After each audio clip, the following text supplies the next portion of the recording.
그날 이후 선영의 시간은 멈춰버린 듯 했다. 아니, 억지로 흐르게 만든 것에 가까웠다. 아침에 눈을 뜨면 남편이 좋아하던 드립 커피를 내리고 그가 즐겨 앉던 푹신한 소파의 먼지를 닦아냈다. 말없이 텔레비전을 틀어놓고 그의 낡은 슬리퍼를 한쪽 구석에 가지런히 놓는 모든 것이 습관처럼 남편이 곁에 있는 것처럼 느껴졌다. 그렇게 지루하고 무거운 일상을 반복했다. 벌써 3달. 처음엔 아무것도 할 수 없었다. 아니, 사실 아무것도 하고 싶지 않았지. 그냥 이 세상에서 사라지고 싶었다. 모두가 꿈이었으면 좋겠다. 그 차가운 강물에 동수가 빠져 죽었다는 끔찍한 소식이 전부 꿈이었으면 하고 간절히 바랐다. 하지만 꿈은 아니었다. 남편이 떠난 지 2달쯤 지났을까. 텅 빈 집안에 아들과 단둘이 앉아있던 어느 날 은행에서 온 전화 한 통이 모든 것을 뒤흔들었다. 다음 날 나는 아들 민준이와 함께 은행 창구에 앉아 차갑고 낯선 얼굴의 보험 설계사 앞에 있었다. 무려 10억 원이라는 상상조차 해본 적 없는 숫자가 아들 민준이의 눈앞에 놓였다. 선영은 그 순간의 기억이 너무 생생해서 아직도 온몸의 피가 차갑게 식는 것 같았다. 어머니, 이게 아버지께서 저를 수령인으로 하셨대요. 민준이의 목소리는 떨리고 있었다. 어딘가 슬프기도 했지만 한편으로는 왜일까? 솔직히 말하면 뭔가 조금 아주 미묘하게 들떠 있는 것 같기도 했다. 아들인데, 내 아들인데 나는 그때 왜 그런 생각을 했을까? 정말 기가 막혔다. 아니, 기가 막히다니. 어떻게 설명해야 할까? 내가 40년을 함께 산 남편이 갑자기 죽고 그 죽음의 값으로 어마어마한 돈이 내 손에 들어온 것도 아니고 아들 손에 그것도 아주 멀쩡하게 아무 일 없었다는 듯 들어온다는 게 세상 모든 이치가 뒤틀려 버린 것 같았다. 동수 씨는 평생 보험 같은 건 관심도 없었는데 기억이 가물가물했지만 그때 나는 분명히 민준이에게 이렇게 물었다. 너 혹시 내 아빠가 이런 보험 들었단 거 알고 있었니? 내 아들은 그때 이렇게 대답했다. 글쎄요, 저도 몰랐는데. 아버지가 돌아가시고 나서야 알게 됐어요. 그때 민준이의 얼굴을 잊을 수 없다. 마치 거짓말이라도 하는 것처럼 눈을 이리저리 굴리고 얼굴이 살짝 붉어졌던 것 같기도 하다. 아니야, 아니야. 설마. 내 아들이 아버지가 죽었는데 그럴 리가 있나. 그래, 그럴 리가 없지. 하지만 그때부터였을까. 선영의 마음속에 작고 날카로운 균열이 생기기 시작한 것은 남편은 왜 보험금을 아들에게 주었을까? 왜 내게는 단 한마디도 하지 않았을까? 혹시, 정말 혹시, 이 모든 일이 단순한 사고가 아닐 수도 있다는 아주 작고 흐릿한 의심의 점이 머릿속을 떠나지 않았다. 민주는 거액의 돈이 통장에 들어오자마자 마치 다른 사람처럼 변해갔다. 평소 절약하며 지내던 아이는 하루아침에 명품 옷을 사고 비싼 시계를 차고 다녔다. 그런 아들의 모습을 보며 선영은 애써 외면했다. 그래, 아빠가 남긴 유산이니까. 그렇게 스스로를 위로했다. 하지만 매일 밤 잠 못 이루는 시간 속에서 왜라는 질문이 거대한 그림자처럼 그녀를 덮쳐왔다. 남편은 왜 죽어야 했을까? 민준이는 왜 그렇게 변해버렸을까? 이 모든 일들이 과연 우연일까? 그러다 문득 동수의 낡은 서재, 선영의 발걸음은 어느새 그곳으로 향하고 있었다. 나는 왜 이 서재에 왔을까? 그냥 왠지 모르게 와야 할 것 같아서 온 것 같다.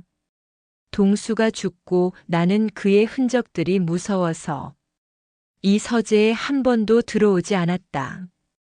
책상 위를 보았다. 먼지가 뽀얗게 쌓여 있었다. 그의 안경, 펜, 그리고 낡은 다이어리. 선영의 손은 자석에 이끌린 쇳가루처럼 그 다이어리로 향했다. 그때 갑자기 익숙한 진동 소리가 들려왔다. 민준이의 핸드폰이었다. 일하러 가기 전에 두고 간 것 같았다. 핸드폰 화면에는 낯선 이름이 떠 있었다. 최윤석. 그리고 그 밑에 너무나 충격적이고 섬뜩한 단 한 문장이 있었다. 너 진짜 동수 죽인 거 맞니? 밤 공기는 차가웠다. 아니, 차갑다기보다는 뼈에 사무치는 것 같았다. 선영은 얇은 코트를 걸치고 집을 나섰다. 민준이가 잠든 것을 확인한 뒤 아주 조용히 문을 닫았다. 어둠 속을 걸어가는 발걸음이 나의 심장 소리처럼 쿵쿵 빠르게 울렸다. 나는 지금 어디로 가고 있는 걸까? 정말 진실을 찾을 수 있을까? 약속 장소는 동수와 윤석 씨가 자주 가던 동네 오래된 맥주집이었다. 두 사람은 나에게는 말 못할, 보여주고 싶지 않았던 속 깊은 이야기들을 나누곤 했었지. 어쩐지 가슴 한구석이 아려왔다. 맥주집에 들어서자 창가 구석 테이블에 윤석 씨가 앉아 있었다. 그는 아주 창백한 얼굴로 나를 기다리고 있었다. 마치 무엇에라도 쫓기고 있는 사람처럼. 선영아, 미안하다. 내가 진작 말했어야 했는데. 그의 눈은 나의 눈을 마주보지 못하고 있었다. 그는 작은 쪽지를 내게 건넸다. 이건 동수한테 받은 거다. 죽기 전에 나한테 꼭 이걸 선영이 너한테 전해달라고. 손바닥에 닿은 종이는 차갑고 불안했다. 그는 더 이상 아무 말도 하지 않았다. 그저 미안하다는 말만 반복해서 내게 내뱉었다. 그리고는 아주 황급히 자리를 떴다. 선영은 그가 남긴 쪽지를 떨리는 손으로 펼쳐보았다. 쪽지에는 내 남편의 글씨로 아주 짧고 단호한 문장이 적혀 있었다. 집 서재, 책장 두 번째 칸, 낡은 시계 안. 그리고 그 밑에 아주 작게 누군가의 이름이 적혀 있었다. 이사장 김민준. 심장이 쿵 하고 다시 쿵 하고 떨어졌다. 나는 무슨 말인지 도저히 이해할 수도 믿을 수도 없었다. 선영은 아무것도, 정말 아무것도 생각할 수 없었다. 택시를 잡아 타고 집으로, 아니 서재로 향했다. 가슴이, 온몸이 두근거렸다. 두려움과 호기심, 그리고 분노.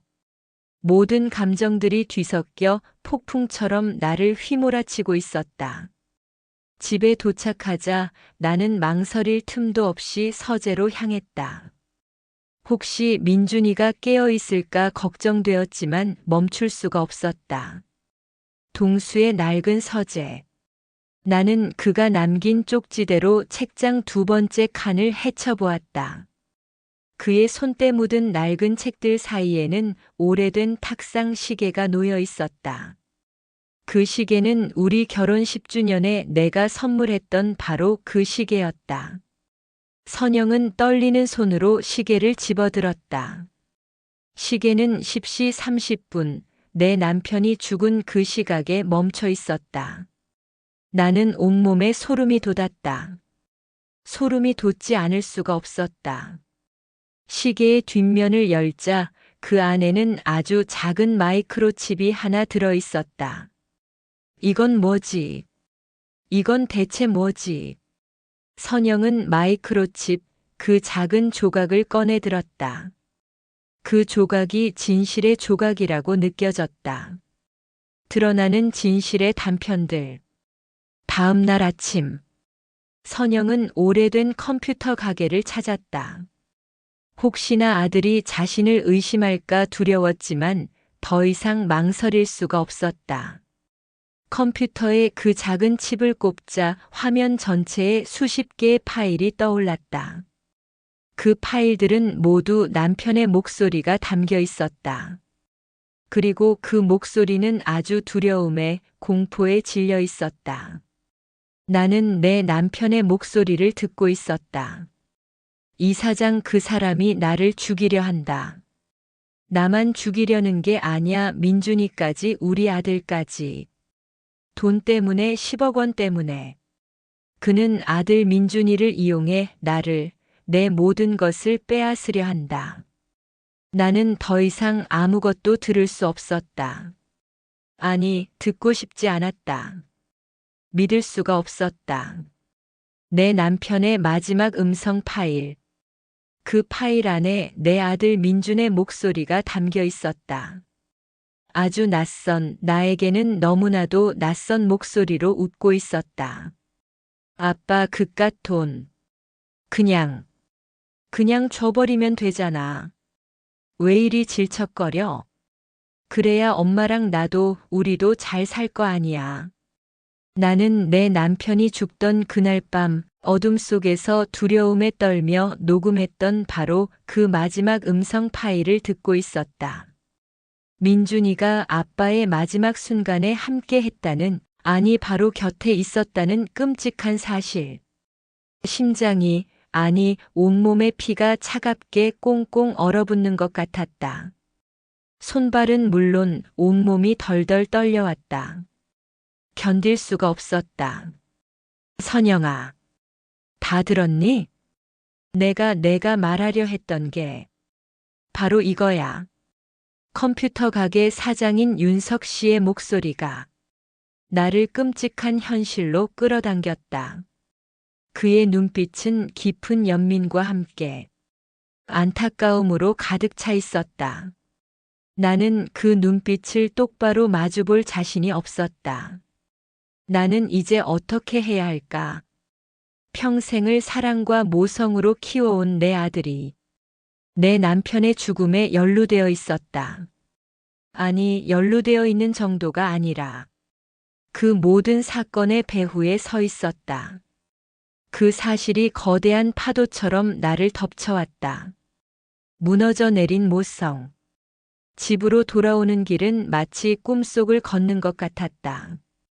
땅을 딛고 걷는 발걸음이 아니었다. 안개 속을 헤매는 것처럼, 몸이 둥둥 떠 있는 것처럼 현실감이 없었다. 믿고 싶지 않은 진실이 머릿속을 맴돌았다. 집에 도착했을 때 민준이는 소파에 앉아 아주 태연하게 텔레비전을 보고 있었다. 평소와 다름없는 모습, 아무 일도 없었던 것처럼. 그 모습이 더 끔찍하게 느껴졌다. 나는 그의 얼굴을 똑바로 마주 볼 수가 없었다. 그의 얼굴을 보는 순간 울음이 터져 나올 것 같았다. 분노가 치밀어 올랐다. 억장이 무너지는 기분이었다. 민준아, 너 아빠 죽던 날 어디 있었니? 나의 목소리는 가늘게 떨렸다. 내 의지와 상관없이 떨리는 것을 막을 수가 없었다. 민준이는 텔레비전에서 시선을 떼지 않은 채 무심하게 대답했다. 어머니, 갑자기 왜 그러세요? 아까는 피곤해서 밥도 못 먹는다고 했었잖아요. 그의 눈은 흔들림이 없었다. 마치 감정이 없는 인형 같았다. 아니, 정확히 말하면 동요하는 것을 아주 능숙하게 숨기고 있었다. 그 모습에 나는 더 큰 절망을 느꼈다. 거짓말하지 마. 너 아빠랑 같이 있었지. 그날 밤 강가에서. 선영은 더 이상 참을 수가 없었다. 이 모든 고통과 혼란을 견디는 것은 불가능했다. 그녀의 손에 꽉 쥐어져 있던 마이크로칩이 아들의 눈앞에 떨어졌다. 쿵. 작은 칩이 바닥에 떨어지는 소리는 마치 거대한 쇠망치가 나의 모든 것을 부수는 소리처럼 들렸다. 민준이의 얼굴이 순식간에 굳어버렸다. 그의 눈은 더 이상 어떤 감정도 담겨 있지 않았다. 아주 차갑고 날카로운 시선으로 나를 노려보고 있었다. 어머니, 그걸 어떻게 해? 그의 목소리는 아주 낮고 차가웠다. 나는 내 아들의 눈빛에서 살인자의 차가운 눈빛을 읽었다. 그제야 나는 그가 변했다는 것을 알았다. 그리고 내가 그 사실을 알게 된 것이 너무나 늦었다는 것을 뒤늦게 깨달았다. 지난날의 기억들이 파노라마처럼 스쳐 지나갔다. 아들을 향한 나의 모든 사랑과 헌신이 한순간에 산산조각 났다. 나는 그가 저지른 모든 실수를 용서할 수 있을 것 같았다. 어린 시절의 잘못들, 사춘기 때의 방황, 철없는 행동들. 어머니로서 나는 모든 것을 감싸 안을 준비가 되어 있었다. 하지만 돈 때문에 아빠를 죽음으로 내몰았다는 사실만큼은 도저히 용서할 수가 없었다. 아니, 용서하지 않을 거다. 그건 모성이라는 이름으로도 감당할 수 없는 너무나도 잔혹한 죄였다. 민준이는 바닥에 떨어진 칩을 주워들었다. 그의 손가락은 떨리고 있었지만 그의 표정은 이미 모든 것을 포기한 듯 차분했다. 엄마, 왜요? 아빠는 우리를 위해 아무것도 해준 게 없잖아요. 평생 가난하게 살았고 이젠 우리가 잘 살 수 있는 기회였는데. 그의 말은 칼날처럼 나의 가슴을 찔렀다. 나는 아들에게서 처음 보는 낯선 얼굴을 마주했다. 그의 눈빛은 이미 모든 것을 초월한 듯 보였다. 그게 아빠를 죽여도 된다는 이유가 될 수 없잖아. 나의 외침은 공허한 메아리가 되어 집안에 퍼졌다. 민준이는 묵묵히 나를 응시할 뿐이었다. 나는 더 이상 아무 말도 할 수 없었다. 이 순간 나는 내 아들을 잃었다. 아니, 정확히 말하면 내 아들이라는 존재는 처음부터 없었을지도 모른다는 섬뜩한 생각마저 들었다. 지난 30년간 내가 사랑하고 키워온 아이는 어쩌면 나만의 환상이었을지도 모른다. 그의 마음 속에는 늘 이런 어둠이 숨겨져 있었는데 나만 모르고 있었던 것일까? 그날 밤 나는 잠을 이룰 수 없었다. 남편의 죽음, 아들의 배신, 그리고 10억 원이라는 탐욕의 굴레. 이 모든 것이 거대한 실타래처럼 뒤엉켜 미칠 것 같이 머릿속을 맴돌았다. 나는 다음 날 아침 집을 나서는 민준이의 뒷모습을 보며 다짐했다. 나는 이제 더 이상 무기력한 엄마가 아니었다. 진실을 내 손으로 파헤칠 거라고. 이 모든 비극의 시작과 끝을 밝혀낼 거라고. 그 다짐은 내게 살아갈 힘을 주었다. 사랑으로 시작했지만 이제는 분노와 복수심으로 가득 찬 나의 여정은 이제 막 시작되었다. 이제 나는 무엇을 해야 할까? 경찰에 신고해야 할까? 아니면 이 모든 것을 조용히 묻어버려야 할까? 어떤 선택도 나에게는 쉬운 일이 아니었다. 하지만 나는 멈출 수 없었다. 남편의 마지막 외침이, 아들의 차가운 웃음이, 그리고 내 마음속에 남은 모성의 잔해가 나를 계속해서 앞으로 나아가게 했다. 나는 진실을 마주해야만 했다. 그것만이 나에게 주어진 마지막 숙제였다.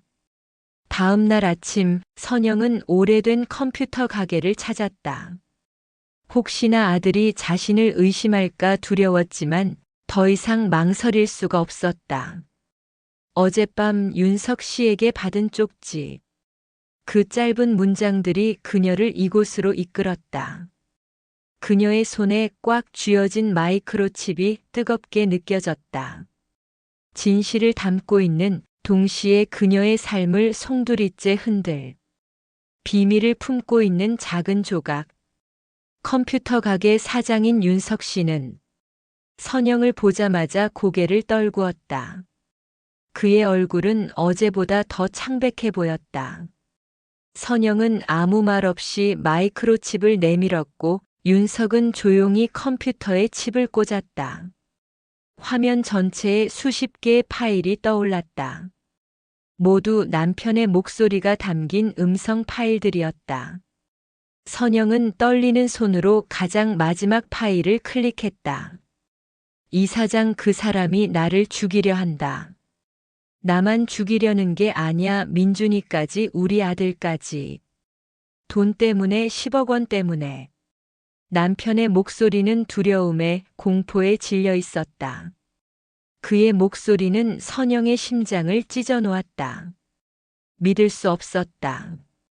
평생을 함께 해온 남편이 이런 공포 속에서 마지막을 맞이했다는 사실이. 그리고 남편이 말하는 이 사장.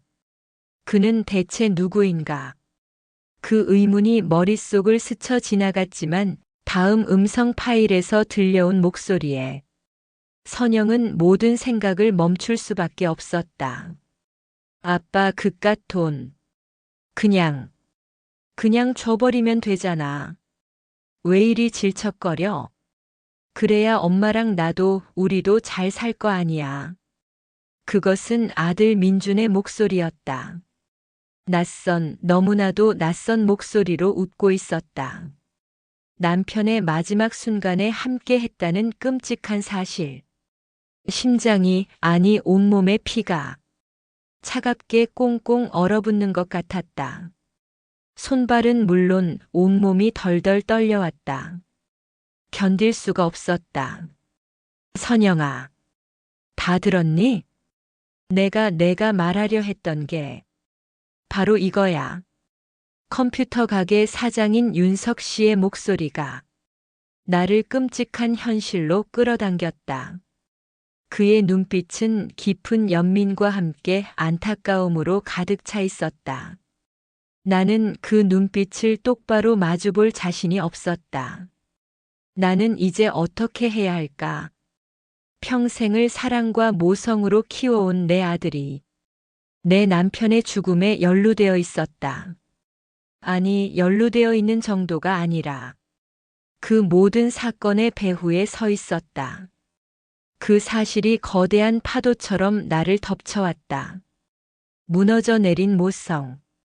집으로 돌아오는 길은 마치 꿈속을 걷는 것 같았다. 땅을 딛고 걷는 발걸음이 아니었다. 안개 속을 헤매는 것처럼, 몸이 둥둥 떠 있는 것처럼 현실감이 없었다. 믿고 싶지 않은 진실이 머릿속을 맴돌았다. 집에 도착했을 때 민준이는 소파에 앉아 아주 태연하게 텔레비전을 보고 있었다. 평소와 다름없는 모습. 아무 일도 없었던 것처럼. 그 모습이 더 끔찍하게 느껴졌다. 나는 그의 얼굴을 똑바로 마주 볼 수가 없었다. 그의 얼굴을 보는 순간 울음이 터져 나올 것 같았다. 분노가 치밀어 올랐다. 억장이 무너지는 기분이었다. 민준아, 너 아빠 죽던 날 어디 있었니? 나의 목소리는 가늘게 떨렸다. 내 의지와 상관없이 떨리는 것을 막을 수가 없었다. 민준이는 텔레비전에서 시선을 떼지 않은 채 무심하게 대답했다. 어머니, 갑자기 왜 그러세요? 아까는 피곤해서 밥도 못 먹는다고 했었잖아요. 그의 눈은 흔들림이 없었다. 마치 감정이 없는 인형 같았다. 아니, 정확히 말하면 동요하는 것을 아주 능숙하게 숨기고 있었다.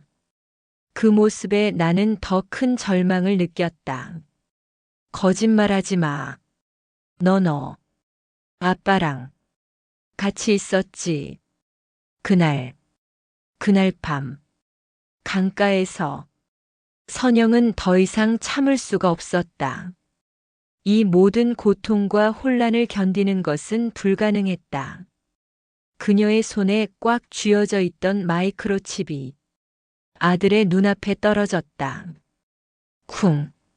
작은 칩이 바닥에 떨어지는 소리는 마치 거대한 쇠망치가 나의 모든 것을 부수는 소리처럼 들렸다. 민준이의 얼굴이 순식간에 굳어버렸다. 그의 눈은 더 이상 어떤 감정도 담겨 있지 않았다. 아주 차갑고 날카로운 시선으로 나를 노려보고 있었다. 어머니, 그걸 어떻게 해? 그의 목소리는 아주 낮고 차가웠다. 나는 내 아들의 눈빛에서 살인자의 차가운 눈빛을 읽었다. 그제야 나는 그가 변했다는 것을 알았다. 그리고 내가 그 사실을 알게 된 것이 너무나 늦었다는 것을 뒤늦게 깨달았다. 지난날의 기억들이 파노라마처럼 스쳐 지나갔다. 아들을 향한 나의 모든 사랑과 헌신이 한순간에 산산조각 났다. 나는 그가 저지른 모든 실수를 용서할 수 있을 것 같았다. 어린 시절의 잘못들, 사춘기 때의 방황, 철없는 행동들. 어머니로서 나는 모든 것을 감싸 안을 준비가 되어 있었다. 하지만 돈 때문에 아빠를 죽음으로 내몰았다는 사실만큼은 도저히 용서할 수가 없었다. 아니, 용서하지 않을 거다. 그건 모성이라는 이름으로도 감당할 수 없는 너무나도 잔혹한 죄였다. 민준이는 바닥에 떨어진 칩을 주워들었다. 그의 손가락은 떨리고 있었지만 그의 표정은 이미 모든 것을 포기한 듯 차분했다. 엄마, 왜요? 아빠는 우리를 위해 아무것도 해준 게 없잖아요. 평생 가난하게 살았고, 이젠 우리가 잘 살 수 있는 기회였는데. 그의 말은 칼날처럼 나의 가슴을 찔렀다. 나는 아들에게서 처음 보는 낯선 얼굴을 마주했다. 그의 눈빛은 이미 모든 것을 초월한 듯 보였다. 그게 아빠를 죽여도 된다는 이유가 될 수 없잖아. 나의 외침은 공허한 메아리가 되어 집안에 퍼졌다. 민준이는 묵묵히 나를 응시할 뿐이었다. 나는 더 이상 아무 말도 할 수 없었다. 이 순간 나는 내 아들을 잃었다. 아니, 정확히 말하면 내 아들이라는 존재는 처음부터 없었을지도 모른다는 섬뜩한 생각마저 들었다. 지난 30년간 내가 사랑하고 키워온 아이는 어쩌면 나만의 환상이었을지도 모른다.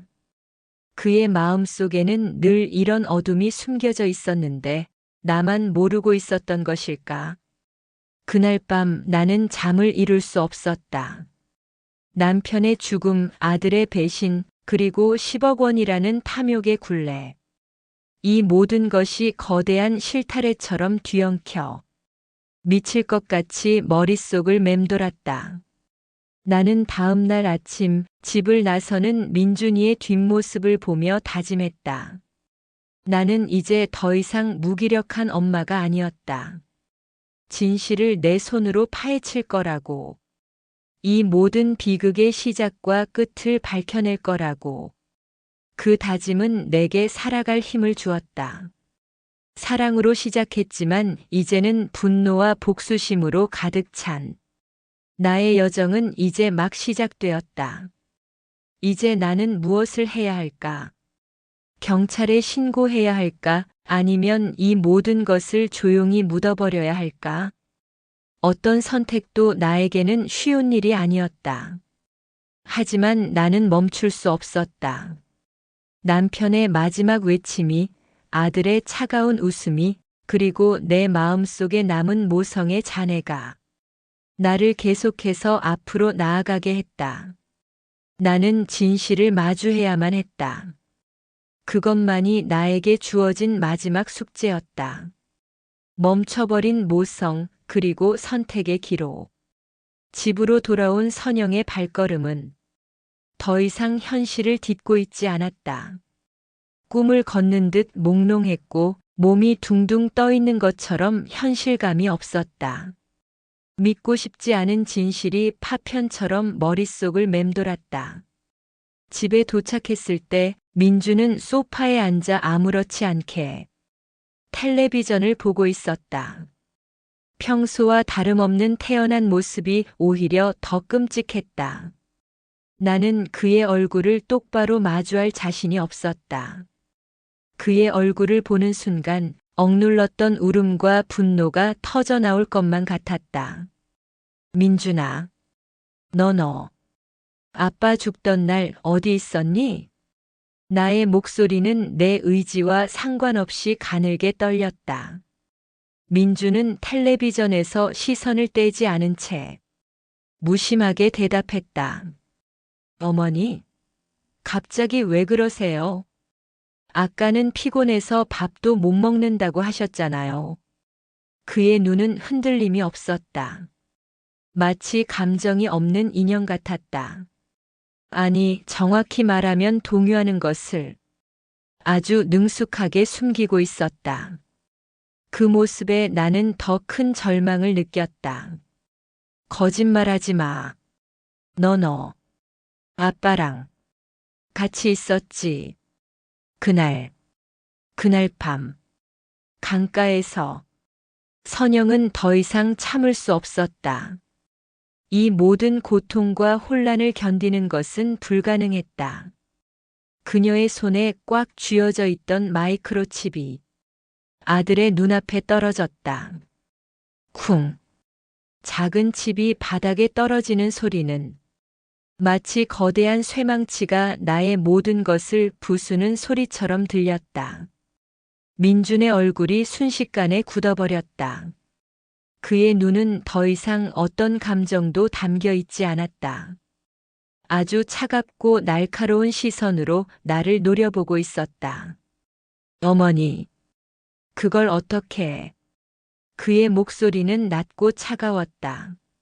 나는 내 아들의 눈빛에서 살인자의 차가운 눈빛을 읽었다. 그제야 나는 그가 변했다는 것을, 그리고 내가 그 사실을 알게 된 것이 너무나 늦었다는 것을 깨달았다. 아들을 향한 나의 모든 사랑과 헌신이 한순간에 산산조각 났다. 어린 시절의 잘못, 사춘기 때의 방황, 철없는 행동들은 어머니로서 모두 감싸 안을 수 있을 것 같았다. 하지만 돈 때문에 아빠를 죽음으로 내몰았다는 사실만큼은 도저히 용서할 수가 없었다. 아니, 용서하지 않을 거다. 그건 모성이라는 이름으로도 감당할 수 없는 너무나도 잔혹한 죄였다. 민주는 바닥에 떨어진 칩을 주워들었다. 그의 손가락은 떨리고 있었지만 그의 표정은 모든 것을 포기한 듯 차분했다. 엄마, 왜요? 아빠는 우리를 위해 아무것도 해준 게 없잖아요. 평생 가난하게 살았고 이젠 우리가 잘 살 수 있는 기회였는데. 그의 말은 칼날처럼 나의 가슴을 찔렀다. 나는 아들에게서 처음 보는 낯선 얼굴을 마주했다. 그의 눈빛은 이미 모든 것을 초월한 듯 보였다. 그게 아빠를 죽여도 된다는 이유가 될 수 없잖아. 나의 외침은 공허한 메아리가 되어 집안에 퍼졌다. 민주는 묵묵히 나를 응시할 뿐이었다. 나는 더 이상 아무 말도 할 수 없었다. 이 순간 나는 내 아들을 잃었다. 아니, 어쩌면 내 아들이라는 존재는 처음부터 없었을지도 모른다는 섬뜩한 생각마저 들었다. 지난 30년간 내가 사랑하고 키워온 아이는 어쩌면 나만의 환상이었을지도 모른다. 그의 마음 속에는 늘 이런 어둠이 숨겨져 있었는데 나만 모르고 있었던 것일까? 그날 밤 나는 잠을 이룰 수 없었다. 남편의 죽음, 아들의 배신, 그리고 10억 원이라는 탐욕의 굴레.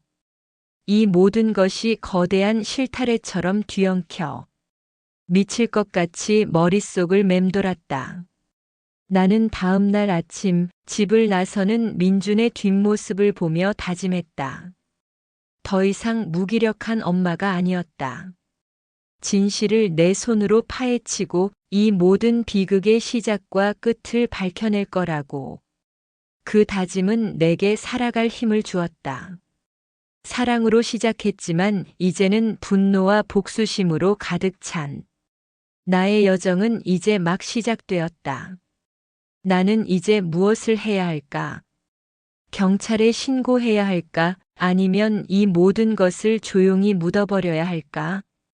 어떤 선택도 나에게는 쉬운 일이 아니었다.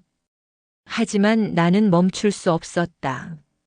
남편의 마지막 외침이, 아들의 차가운 웃음이, 그리고 내 마음속에 남은 모성의 잔해가 나를 계속해서 앞으로 나아가게 했다. 나는 진실을 마주해야만 했다.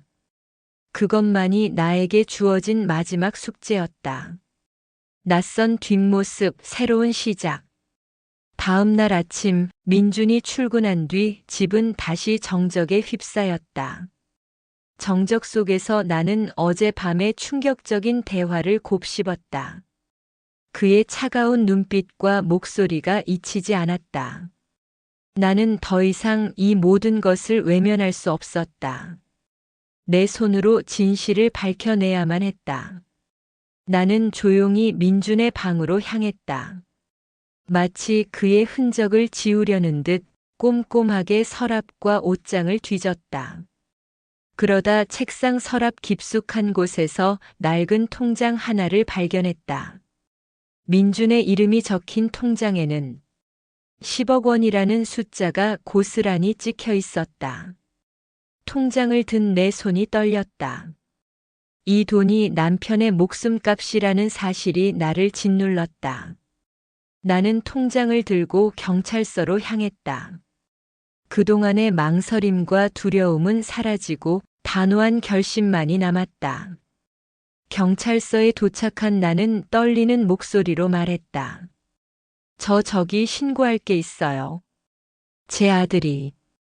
나의 이야기는 이제 막 시작된 새로운 삶의 시작이었다. 남편의 죽음, 아들의 배신, 그리고 탐욕의 굴레 속에서 나는 무너졌지만 다시 일어섰다. 이제 나는 더 이상 눈 감지 않겠다. 진실을 밝히고 정의를 세우는 길을 걷겠다. 그 길의 끝에 무엇이 있을지는 알 수 없지만 나는 더 이상 두렵지 않았다. 새로운 시작, 단호한 결심. 집으로 돌아온 선영의 발걸음은 더 이상 현실을 딛고 있지 않았다. 꿈을 걷는 듯 몽롱했고 몸이 둥둥 떠 있는 것처럼 현실감이 없었다. 믿고 싶지 않은 진실이 파편처럼 머릿속을 맴돌았다. 집에 도착했을 때 민주는 소파에 앉아 아무렇지 않게 텔레비전을 보고 있었다. 평소와 다름없는 태연한 모습이 오히려 더 끔찍했다. 나는 그의 얼굴을 똑바로 마주할 자신이 없었다. 그의 얼굴을 보는 순간 억눌렀던 울음과 분노가 터져나올 것만 같았다. 민준아, 너 아빠 죽던 날 어디 있었니? 나의 목소리는 내 의지와 상관없이 가늘게 떨렸다. 민주는 텔레비전에서 시선을 떼지 않은 채 무심하게 대답했다. 어머니, 갑자기 왜 그러세요? 아까는 피곤해서 밥도 못 먹는다고 하셨잖아요. 그의 눈은 흔들림이 없었다. 마치 감정이 없는 인형 같았다. 아니, 정확히 말하면 동요하는 것을 아주 능숙하게 숨기고 있었다. 그 모습에 나는 더 큰 절망을 느꼈다. 거짓말하지 마. 너 아빠랑 같이 있었지. 그날 밤. 강가에서. 선영은 더 이상 참을 수 없었다. 이 모든 고통과 혼란을 견디는 것은 불가능했다. 그녀의 손에 꽉 쥐어져 있던 마이크로칩이 아들의 눈앞에 떨어졌다. 쿵. 작은 칩이 바닥에 떨어지는 소리는 마치 거대한 쇠망치가 나의 모든 것을 부수는 소리처럼 들렸다. 민준의 얼굴이 순식간에 굳어버렸다. 그의 눈은 더 이상 어떤 감정도 담겨 있지 않았다. 아주 차갑고 날카로운 시선으로 나를 노려보고 있었다. 어머니, 그걸 어떻게 해? 그의 목소리는 낮고 차가웠다. 나는 내 아들의 눈빛에서 살인자의 차가운 눈빛을 읽었다. 그제야 나는 그가 변했다는 것을, 그리고 내가 그 사실을 알게 된 것이 너무나 늦었다는 것을 깨달았다. 아들을 향한 나의 모든 사랑과 헌신이 한순간에 산산조각 났다. 어린 시절의 잘못, 사춘기 때의 방황, 철없는 행동들은 어머니로서 모두 감싸 안을 수 있을 것 같았다. 하지만 돈 때문에 아빠를 죽음으로 내몰았다는 사실만큼은 도저히 용서할 수가 없었다. 아니, 용서하지 않을 거다. 그건 모성이라는 이름으로도 감당할 수 없는 너무나도 잔혹한 죄였다. 민주는 바닥에 떨어진 칩을 주워들었다. 그의 손가락은 떨리고 있었지만 그의 표정은 모든 것을 포기한 듯 차분했다. 엄마, 왜요? 아빠는 우리를 위해 아무것도 해준 게 없잖아요. 평생 가난하게 살았고 이젠 우리가 잘 살 수 있는 기회였는데. 그의 말은 칼날처럼 나의 가슴을 찔렀다. 나는 아들에게서 처음 보는 낯선 얼굴을 마주했다. 그의 눈빛은 이미 모든 것을 초월한 듯 보였다. 그게 아빠를 죽여도 된다는 이유가 될 수 없잖아. 나의 외침은 공허한 메아리가 되어 집안에 퍼졌다. 민주는 묵묵히 나를 응시할 뿐이었다. 나는 더 이상 아무 말도 할 수 없었다. 이 순간 나는 내 아들을 잃었다. 아니, 어쩌면 내 아들이라는 존재는 처음부터 없었을지도 모른다는 섬뜩한 생각마저 들었다. 지난 30년간 내가 사랑하고 키워온 아이는 어쩌면 나만의 환상이었을지도 모른다. 그의 마음 속에는 늘 이런 어둠이 숨겨져 있었는데 나만 모르고 있었던 것일까? 그날 밤 나는 잠을 이룰 수 없었다. 남편의 죽음, 아들의 배신, 그리고 10억 원이라는 탐욕의 굴레. 이 모든 것이 거대한 실타래처럼 뒤엉켜 미칠 것 같이 머릿속을 맴돌았다.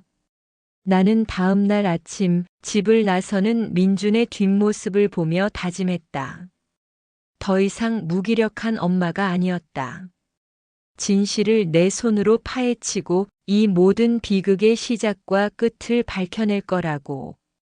그 다짐은 내게 살아갈 힘을 주었다. 사랑으로 시작했지만 이제는 분노와 복수심으로 가득 찬 나의 여정은 이제 막 시작되었다. 나는 이제 무엇을 해야 할까? 경찰에 신고해야 할까? 아니면 이 모든 것을 조용히 묻어버려야 할까? 어떤 선택도 나에게는 쉬운 일이 아니었다. 하지만 나는 멈출 수 없었다. 남편의 마지막 외침이, 아들의 차가운 웃음이, 그리고 내 마음속에 남은 모성의 잔해가 나를 계속해서 앞으로 나아가게 했다. 나는 진실을 마주해야만 했다.